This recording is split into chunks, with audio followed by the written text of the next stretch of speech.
Dito sa aming farm, nung unang pagtayo namin ng farm, gusto talaga sana namin ay natural farm. Kumbaga, mas konti po yung intervention na ginagawa at hinahayaan lang natin pero natutunan namin na hindi pala ganun kasimple. Kasi when you want to harvest abundance and gusto natin mas maraming makakain, hindi yung uubra kapag natural farming lang. So nag-combine po na kami ng iba't ibang klaseng way of farming. Kasama na po dyan yung may konting organic, may konting permaculture, may konting jadam. So combination nun. At the same time, along the years, marami din kaming natutunan na bago na ginagawa namin. Pero meron kaming fundamental na sinusundan. Yung fundamental na to, yung tinatawag nating, narinig ko sa isang seminar, AI, Ancient Intelligence.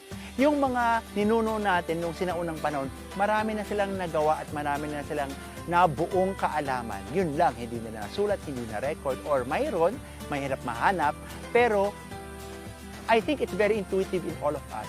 Yung tinatawag nating the ancient way of farming. Lahat tayo makaka-relate dyan. Lahat tayo makaka-gets kaagad. Hindi ako naniniwala dyan sa may green thumb, walang green thumb. Lahat yan, feeling ko kahit bata, mag-gets nila, ay, nabubulok, gumaganda yung lupa. O, kailangan to i-trim kasi brown na. Kumbaga, merong intuition sa ating lahat eh. So, meron kaming mga sinusundan na fundamental na yun yung nagiging guide sa lahat ng mga methods na ginagawa namin dito. At the same time, isa din sa mga practices namin ay palaguin po yung ating mga native or indigenous plants. Kasi sa totoo lang, napakaganda ng Pilipinas kasi iba't ibang area ng Pilipinas, iba't iba po yung mga native or indigenous plants. Meron kang makikitang halaman na nasa Bohol lang. May makikitang halaman na hindi tumutubo sa iba kundi sa Palawan.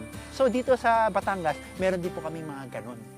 Meron din po kami mga ganon. At yan po yung ang inaaral namin every year na may makita kami o may na-discover na bago, yun po yung aming alagaan at yun po namin itatanim.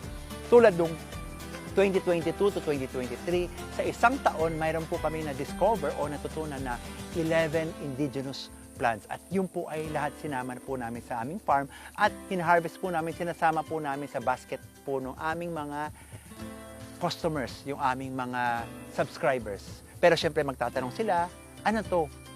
Kinakain ba to? Para saan to?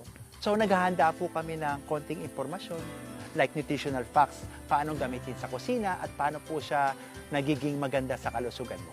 So nagsasama po kami ganyan para yung ating mga kumakain ng gulay ay hindi na po masyadong maghanap nung sikat o commercial na variety.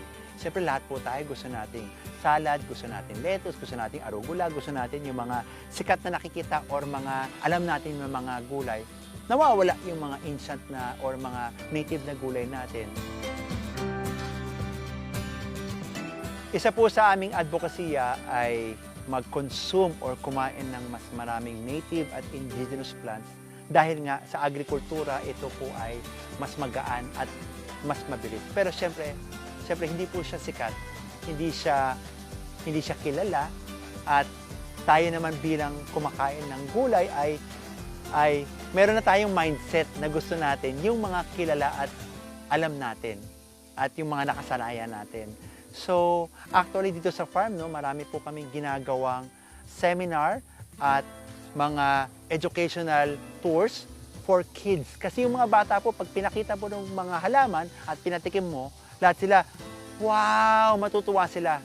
Whether it's commercial or indigenous, lahat sila mapapa-engganyo kapag unang beses nila natikman o nakita. So when we do educational tours for children, binibida kaagad namin yung mga native and indigenous plants natin para sana paglaki nila, ito yung maalala nila.